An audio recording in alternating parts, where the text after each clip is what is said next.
Olá, bom dia, meus caros irmãos e irmãs, queridos devotos e devotas de Santo Antônio, paz e bem. Estamos chegando até você, ao seu lar, sua família, levando mais uma vez as reflexões do Evangelho do dia a dia. Nós estamos iniciando a segunda semana do tempo comum. E hoje, segunda-feira, dia 15 de janeiro, nós vamos então rezar, vamos refletir, meditar nos nossos corações a partir do Evangelho de Marcos, capítulo 2, versículos de 18 até 22. Os discípulos de João Batista e os fariseus estavam jejuando, e então vieram dizer a Jesus: por que os discípulos de João e os discípulos dos fariseus jejuam e os teus discípulos não jejuam? Jesus respondeu: os convidados de um casamento poderiam por acaso fazer jejum enquanto o noivo está com eles?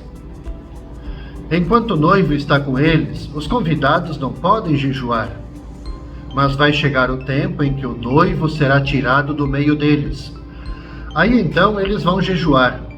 Ninguém põe um remendo de pano novo em roupa velha, porque o remendo novo repuxa o pano velho e o rasgão fica maior ainda. Ninguém põe vinho novo em odres velhos, porque o vinho novo arrebenta os odres velhos e o vinho e os odres se perdem. Por isso, vinho novo em odres novos. Veja, meus caros irmãos e irmãs, ao iniciarmos a semana, temos esse belíssimo Evangelho que nós escutaremos no decorrer do ano, mais de uma vez.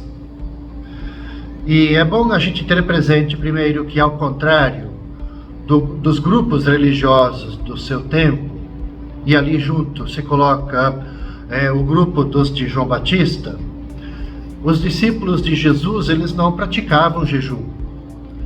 E a gente pode se perguntar, afinal de contas, por quê? Por que uma pessoa se dispõe, ao mesmo tempo, por que não fazem jejum, mas ao mesmo tempo a gente tem que se perguntar por que uma pessoa se dispõe a fazer jejum? Qual é o benefício que daí se obtém?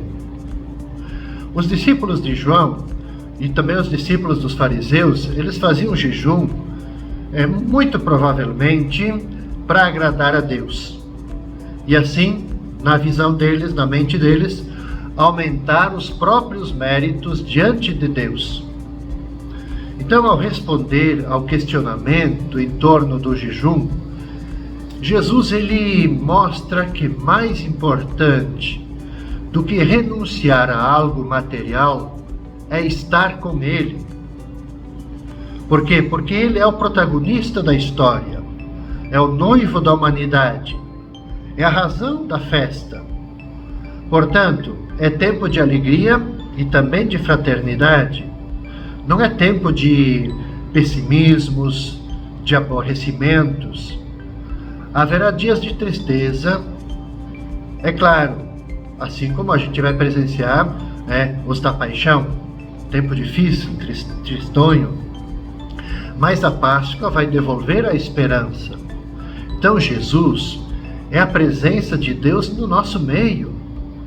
É necessário, porém, que haja mudança de mentalidade para aceitar a novidade de Jesus.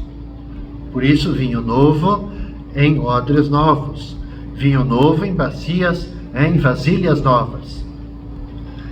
Também as palavras sobre pano novo em roupa velha, e sobre vinho novo em odres velhos, é um convite para a gente a compreender a novidade introduzida pelo Evangelho, confirmando então a suspensão do sinal do jejum. Então, nesse texto que nós acabamos de escutar, Jesus, ele, de certa maneira, ele também polemiza contra um ritualismo que, como todos os ritualismos, pretende planificar a própria salvação, esquecendo que ela é uma iniciativa, a salvação é uma iniciativa absoluta de Deus. Então Jesus ele combate o ritualismo simplesmente por ser um ritualismo e que ele é muitas vezes vazio no seu sentido. Na terça-feira, meus caros irmãos e irmãs, no dia 16 janeiro, a gente reza, a gente medita com o Evangelho de Marcos, capítulo 2, versículos de 23 até 28. Jesus estava passando por uns campos de trigo em dia de sábado, e os seus discípulos começaram a arrancar espigas enquanto caminhavam. E então os fariseus disseram a Jesus: "Olha, por que eles fazem em dia de sábado o que não é permitido?" E Jesus lhes disse: "Por acaso nunca lestes o que Davi e os seus companheiros fizeram quando passaram necessidade e tiveram fome? Como ele entrou na casa de Deus no tempo em que Abiatar era sumo sacerdote, comeu os pães oferecidos a Deus e os deu também aos seus companheiros. No entanto, só aos sacerdotes é permitido comer esses pães." E acrescentou: "O sábado foi feito para o homem e não o homem para o sábado. Portanto, o Filho do Homem é Senhor também do sábado." Parece-nos, quando a gente lê os evangelhos, que Jesus é provocador, né?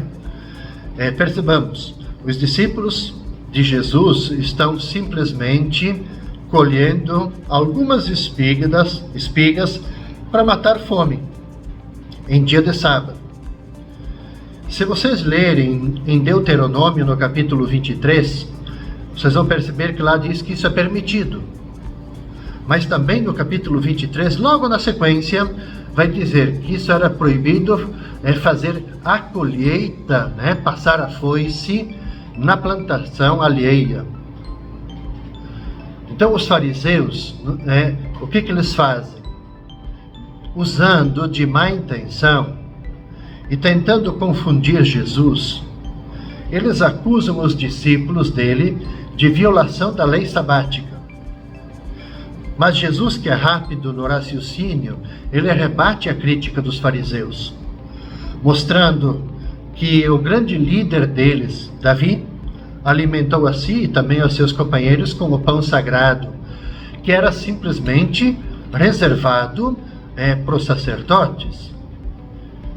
Isto é, Davi se permitiu agir acima da lei para sanar uma necessidade legítima dele e também dos seus companheiros. Então, o que faz Jesus? Ele deixa claro que a lei existe para beneficiar o ser humano e revela também que ele mesmo é maior do que Davi, que eles tanto prezavam.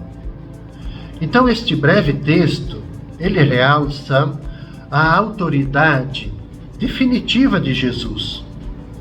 E um dos principais, dos princípios centrais do Evangelho, que é a libertação da alienação legal, do legalismo. Ou então, trazendo aqui presente São Paulo sempre vai dizer: Cristo veio libertar o homem da tirania da lei. A autoridade do Filho do Homem é uma autoridade em favor da pessoa. Jesus não veio condenar o ser humano, mas veio salvar o ser humano de toda alienação. Em primeiro lugar, daquilo que eu falei há pouco, da alienação legal. Marcos, ele não indica claramente o objetivo da transgressão dos discípulos, mas mais do que eles, é Jesus que é colocado em questão, colocado em xeque. E Jesus responde: "Vocês nunca leram o que fez Davi quando teve necessidade e sentiu fome? Eles e os seus companheiros que estavam juntos? Seu velho rei, por motivos de força maior, ele podia passar sobre a lei. Quanto mais Jesus, o que ele não podia fazer então? Mais ainda, a gente pode dizer, a autoridade de Jesus permitia a ele abrogar o sábado e substituí-lo por outro dia." O importante de todo esse trecho do Evangelho é que ele procura transcender a ordem estabelecida. O cristão, todos nós, ele sempre vai relativizar a ordem legal quando ela não está em função da pessoa. Todo o Evangelho, e não é só esse trecho, isso é bom a gente deixar muito claro também.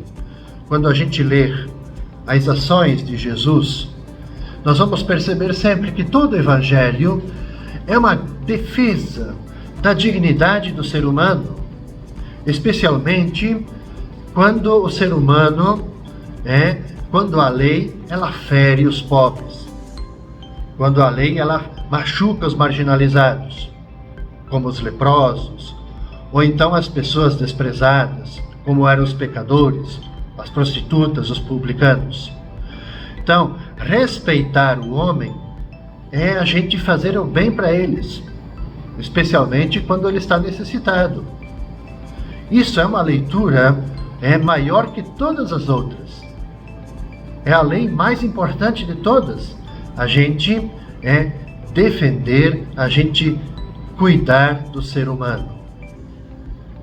Talvez a gente poderia dizer assim que é o melhor modo de a gente santificar o sábado, de prestar o nosso culto a Deus.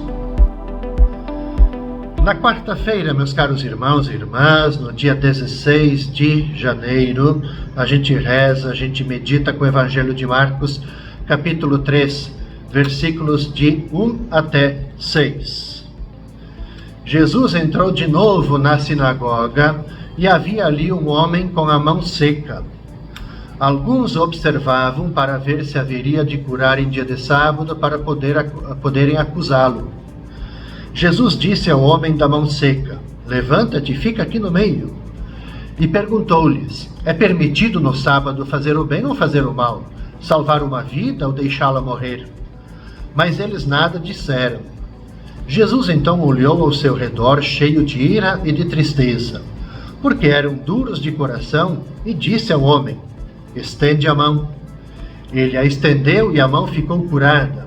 Ao saírem os fariseus com os partidários de Herodes, imediatamente tramaram contra Jesus a maneira como haveriam de matá-lo. Veja, meus caros irmãos e irmãs, o texto que a liturgia propõe para a quarta-feira contém, se vocês olharem atentamente esses trechos que nós meditamos, para terça-feira, para segunda, contém então a quinta e a última polêmica de Jesus com os seus adversários. No fundo, é uma reafirmação do que eu falei na meditação anterior, de que o Evangelho, uma reafirmação de que o Evangelho, ele transcende toda a ordem estabelecida e que ela deve ser relativizada quando ela não concorre para o bem do ser humano. E a polêmica, então, agora do Evangelho da quarta-feira, dá-se na sinagoga. Aferrados à observância do sábado, os fariseus, eles têm uma visão estreita, curta para a realidade, e são insensíveis às necessidades das pessoas. No caso, uma pessoa com mão paralisada, com a mão seca. Jesus, ele dispara uma pergunta tão adequada que a assembleia fica calada, muda. É permitido no sábado fazer o bem ou fazer o mal? Salvar uma vida ou matá-la?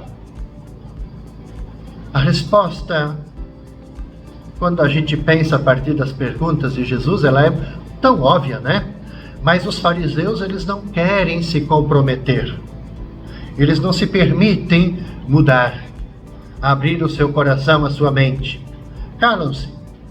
Mas no seu interior tramam, diz o finalzinho do Evangelho, a morte, como eliminar Jesus, que tem boas razões para ficar indignado. O Evangelho diz que por causa da dureza do coração deles. Eles não beneficiam o ser humano enquanto estão apegados a uma lei caduca, uma lei que é desumana. Não querem deixar livre um pregador que defende a pessoa, libertando essas pessoas das opressões ideológicas e sociais. Há aqui para nós um chamamento importante. Também nós, na nossa ação missionária, no nosso exercício do discipulado, o que nós colocamos em primeiro lugar? Colocamos o ser humano, a sua dignidade, o seu cuidado, ou nós também muitas vezes somos como os fariseus, insensíveis, fechados no legalismo, nas normas, indiferentes àquilo que se passa na vida das pessoas. É um convite para nós. Assim como Jesus entrou nessa polêmica, com os fariseus, com seus adversários, muitas vezes o Evangelho, na nossa realidade, muitas vezes o Evangelho também ele é motivo de polêmica, porque nem sempre ele é bem compreendido, bem assimilado e bem colocado em prática. Com essa meditação, a gente conclui, caros irmãos e irmãs, essa primeira parte desta segunda semana do Tempo Comum. Nós vamos nos encontrar novamente na quinta-feira de manhã, neste mesmo horário. Desejo a cada um de vocês um bom início de semana, sempre com todas as bênçãos de Santo Antônio, com a proteção de Maria, nossa Mãe, e que possamos, sempre mais, a partir das meditações, das reflexões, assumirmos com maior ardor o discipulado e o seguimento de Jesus. Paz e bem.